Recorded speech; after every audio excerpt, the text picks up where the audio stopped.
Hey, today we're going to learn how to do Rudolph. So cute in oil pastels. This is the first shape up here. We're going to do all the shapes step by step together, one by one, okay? Let's get started. We're going to use the lightest shade that we can to draw our shapes so that all the other colors cover up any mistakes that we made. We're going to start with a circle, diagonal lines that go out, and then a letter C shape. I want to leave enough room in the front and the top and the corner for the reindeer to be looking out. So here I go with the circle. Then I'm going to come slightly up and slightly down. And now we're going to create a C shape. And there you have the head. Step 2 is the nose and the bridge of the head. This helps add some structure. If it's Rudolph, it'll be a little longer. And then the bridge of the head to give the head structure like this. And mine looks weird, but you got to trust the process that it's all going to look really good, okay? Step number 5, 6, and 7 is the neck and the back and the tail. The neck first, from the chin area, I'm going to come all the way down off the page, and then the other side is just slightly shorter. I'm going to curve down a little bit, slightly up and off the page. Last is a pointed triangle. It kind of points and curves upwards, so I'm going to do one shape and then down for the next little pointed triangle there. Now we will add the ears and the eye and the mountains. Remember, yours does not have to look just like mine. Okay, this is your art, so whatever makes you happy. We'll start with this giant ear that goes backward and up toward, it goes up toward the diagonal of the corner of the page. So I'll kind of start with this shape, which is a very slight backwards rainbow shape, and then down like that, over, and then back under and over like this. The eye is a backwards teardrop shape, so it's easiest if you start with the backwards V shape right there, and then just extend the line out and back and under and around. It's a circle shape at the end.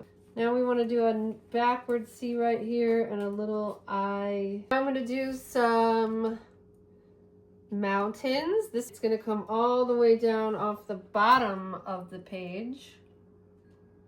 And then this second one kind of is just right behind it, like that. I have 3 mountains over here, but you could have 2 or 5 or however many that you want. You could customize the background any way that you want.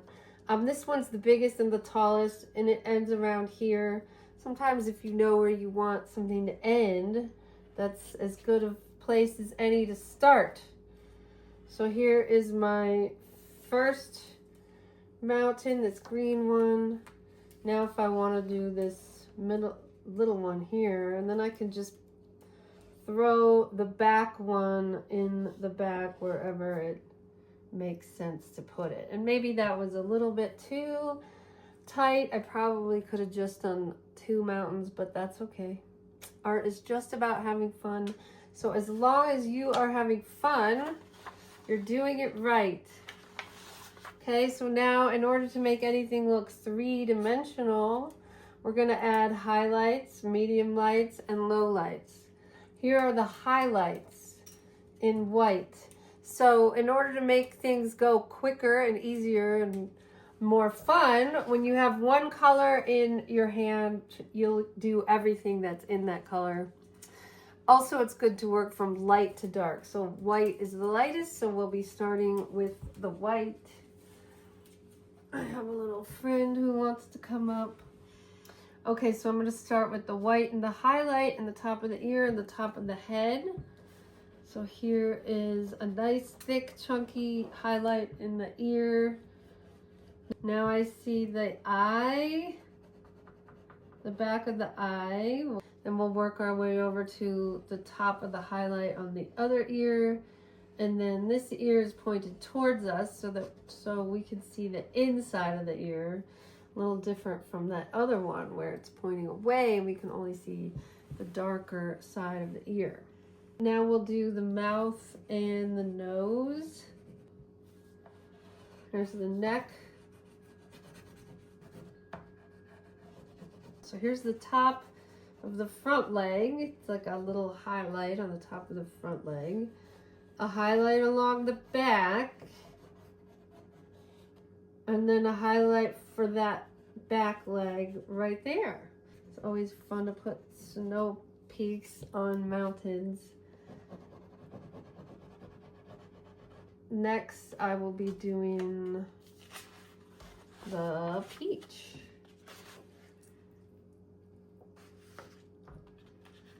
So this whole back of that ear, like I said, is mainly brown, but we're gonna throw some mid-tone into it. So it looks a little more three-dimensional, a little bit more visually interesting to look at. And we're gonna throw some down the back of the neck and behind the white highlight. And in the mid-tone of the back.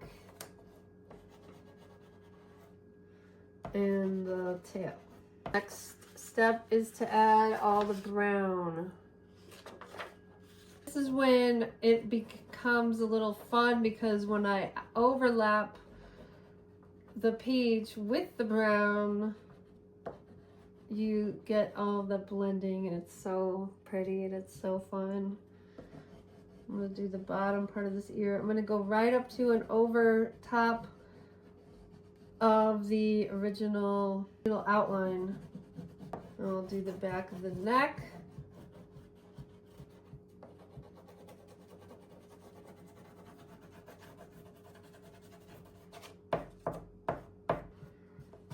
And the tail. Also add the low light into the purple like this. With the purple, we're gonna add a low light there on top of the brown. You can put some of that in the back and maybe in the tail. And I have blue paper, so you can't see it as much. I could do it to this version because I forgot to add it. So you could really see the difference there.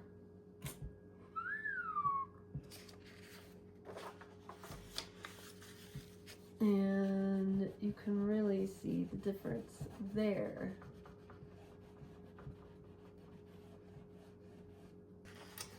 All right, now we will do the mountains. White, light green, and dark green. You can start with the zigzag down here if it's easier, okay? Zigzag.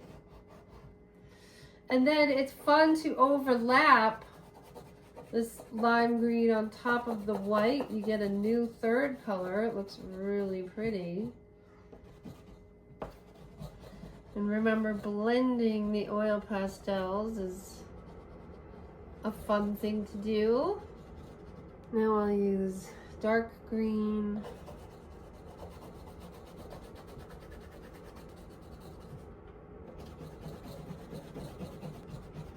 Now I'll use peach for the purple ones.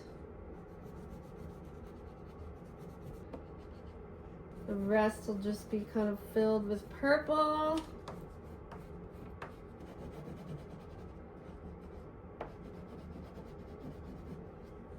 Wow.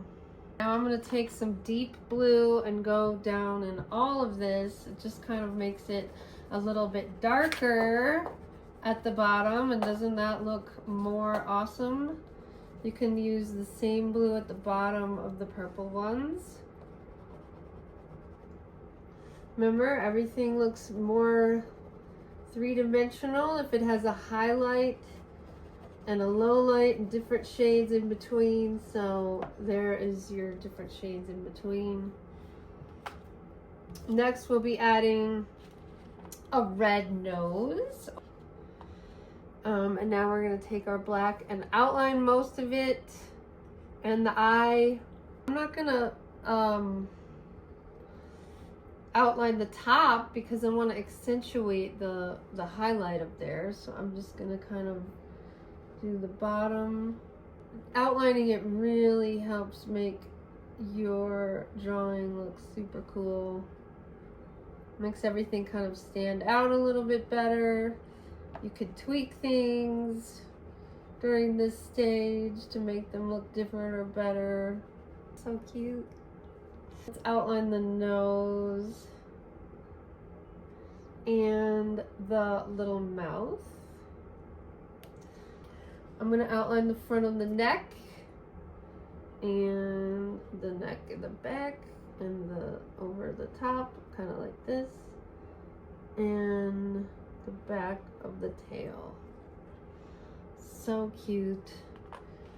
I see one thing I should add to the notes. I want, when I'm doing the brown, I actually want the brown to cover up all of this at the top of the head there. And you kind of want to outline the back of the head there. There you go. That is super cute. Great job. Oh, we've got to do the snow, the falling snow. So these bigger white chunks look really fun and festive. So you can do them a little bit bigger towards the bottom because that's closest to us, and then as we go up they would be a little smaller. And the snow falls in front of the mountains and on top of his head. Maybe you have one right on top of his nose. That's cute. Wherever you think you made a mistake is always a good place to just put down a snowflake. Alright, and maybe one on the top of his head, and one on his ear, and one on his other ear, and maybe I'll move this and just do one more. So cute. Alright, and that is Rudolph.